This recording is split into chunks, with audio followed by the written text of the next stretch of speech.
Chapter 7. Ascension. 3 weeks had passed since Inanna's Uncle Bao had disrupted her initiation festivities. The city had endured its 12 days of celebration as the royal family wrestled with a troubling revelation. Inanna's eldest sister, Ereshkigal, was reportedly aiding Neanderthals in raiding attacks across Minionalis, a region of the northern Mediterranean. Now, Uruk was hosting an urgent assembly of eternal nations, convened at Minionalis's request. Under the midday sun, the city's intricate architecture gleamed. At this hour, the temple surrounding Uruk displayed a startling feat of engineering. Rays refracted from specific angles off each temple, igniting the sigils of their respective gods in a shimmering glow. Inanna stood on a balcony of the Parliament building, watching delegates from across the world arrive.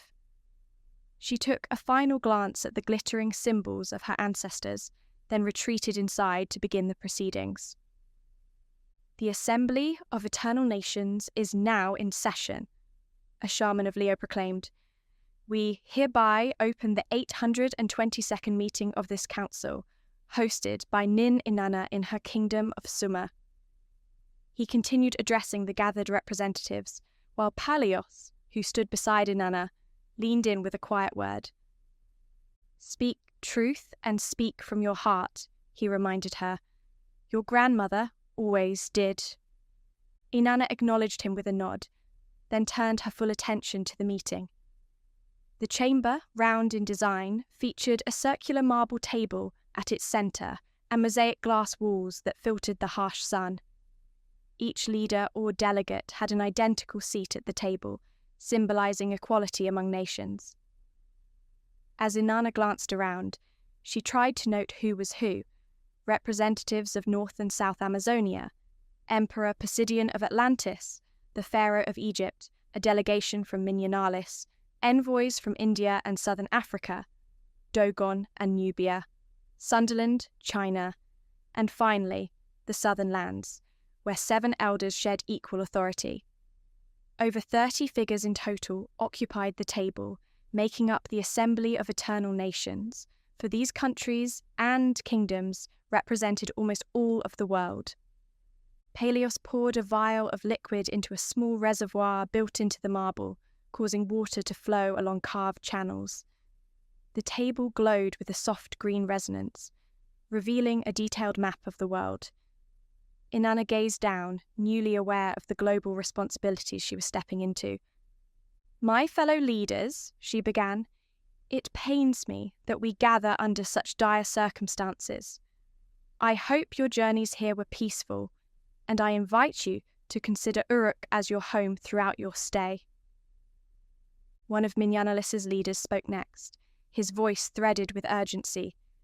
We appreciate your hospitality, Nin. Yet our time here must be brief. Minionalis is unsafe. Our people need support. Inanna's eyes narrowed, wanting clarity. I've learned that my sister, Ereshkigal, is aiding the Neanderthal clans in your region? That is correct, confirmed the leader, and the extent of her involvement is troubling. He pointed at his country's representation on the table map. We border the ice to the north. For millennia, we've maintained defence systems to keep these creatures contained within their own hostile environment. We've established conservation measures, restricted human settlement, and shielded the rest of the world from the ice's more aggressive inhabitants. Posidion of Atlantis interrupted with a scoff. You border the ice. Is it not your duty to strengthen defences rather than burden the rest of us? Minionalis's leader cast him a pitying look. That's a bold statement, coming from a nation drowning in debt. Once, the kingdom of Atlantis stretched its influence across distant shores, but those days are long past. Now, your realm steadily sinks beneath the waves along with the values it once upheld. Our crisis threatens everyone. We share these waters with the world. Neanderthals, Denisovans, saber-tooths, and other megafauna that are recognised as protected species globally. Let me be clear, we don't wish to hunt them or diminish their territory. Typically, we capture and release roaming Neanderthals who stray south. Sometimes a life is lost, but rarely. Yet in the past 6 months, these attacks have escalated. Organised raids targeting entire towns, fishing villages, farms, conservation outposts, anyone and anything that sustains our region's livelihood. He slid a set of documents toward Inanna. Nearly every day this month, there has been a new attack. Our economy suffers. Our people live in fear. The attacks seem too deliberate to be random. Inanna considered his words carefully. And my sister? How do you believe she's involved? He shifted uneasily. Scouting parties we sent north to the ice came back with stories of a massive new Neanderthal stronghold. They claim Ereshkigal is helping them organise. One of India's rulers broke in. That kind of coordination would be unheard of among these creatures. An Amazonian elder added, Neanderthals share much of our DNA. Millennia ago, those of the Silver Age set aside the ice as neutral land, free from human encroachment. We, humans, have a tendency toward conflict. If the Neanderthals harbour a similar instinct, then who can say where this may lead? Inanna lifted her voice. If Ereshkigal is orchestrating these strikes on human settlements, Suma must intervene. I will personally address this crisis on behalf of Minyanalis. We'll also provide defensive aid, at least what our reserve forces can spare. A murmur of approval ran around the table. A Taxawa from Amazonia spoke again, turning the discussion to another grave topic.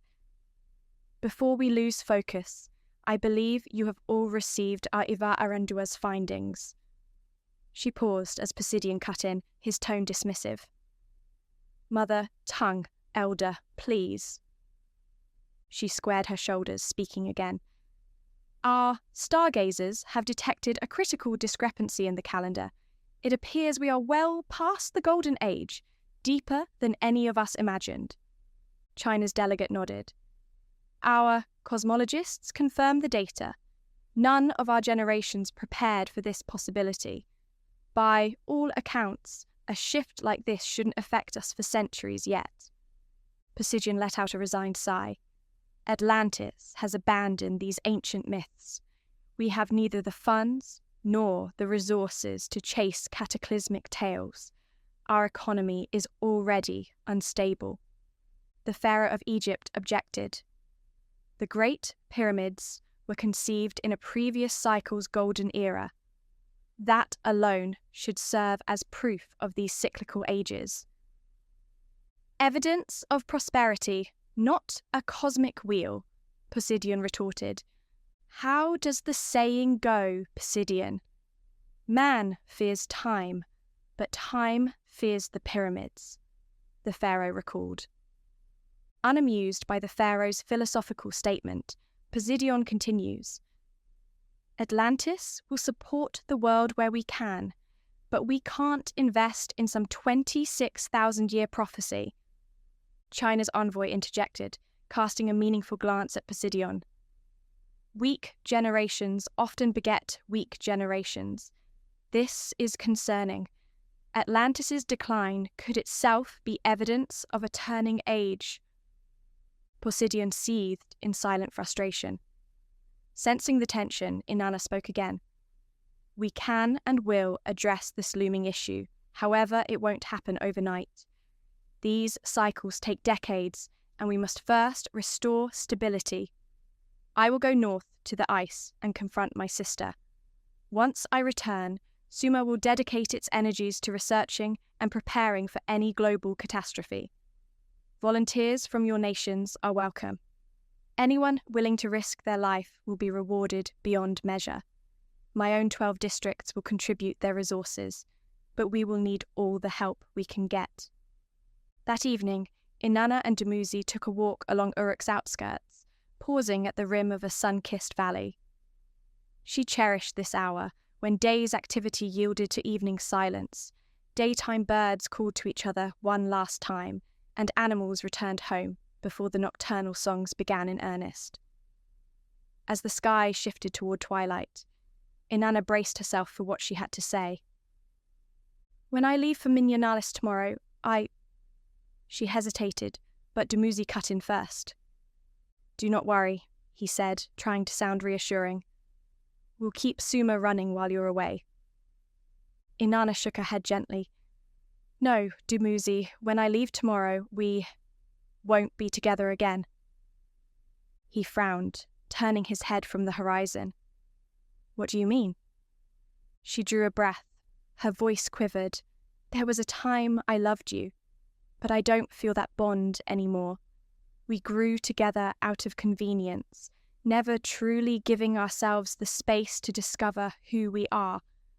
I'm afraid that if I stay with you, I'll never become the person I want to be." A dark anger flickered in Dumuzi's eyes. "We're supposed to marry Inanna.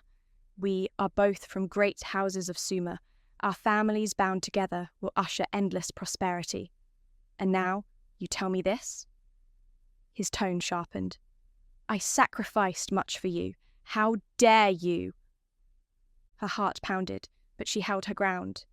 "The longer I wait to say it, the more it hurts both of us. My mind is made up. I may be away for a long time, and when I return, I don't intend for us to be together." He turned away, bitterness etched in every line of his face. "You'll regret this," he snarled. "I'll make sure you do. Good luck on your journey. I don't wish to see you again. And remember, your royalty is all that makes you special. Without it, you're nothing." Inanna winced at the cruelty meant to wound her. Once he'd stormed off, she allowed tears to slip free, staring over the quiet valley as the evening air filled with the chatter of the night's creatures. The sky glowed with a final brush of orange before surrendering to deepening blue, and though it was a lovely scene, Inanna felt only the ache of loss. She resolved then and there to discover herself beyond duty, beyond tradition, and beyond the bonds she'd once believed unbreakable.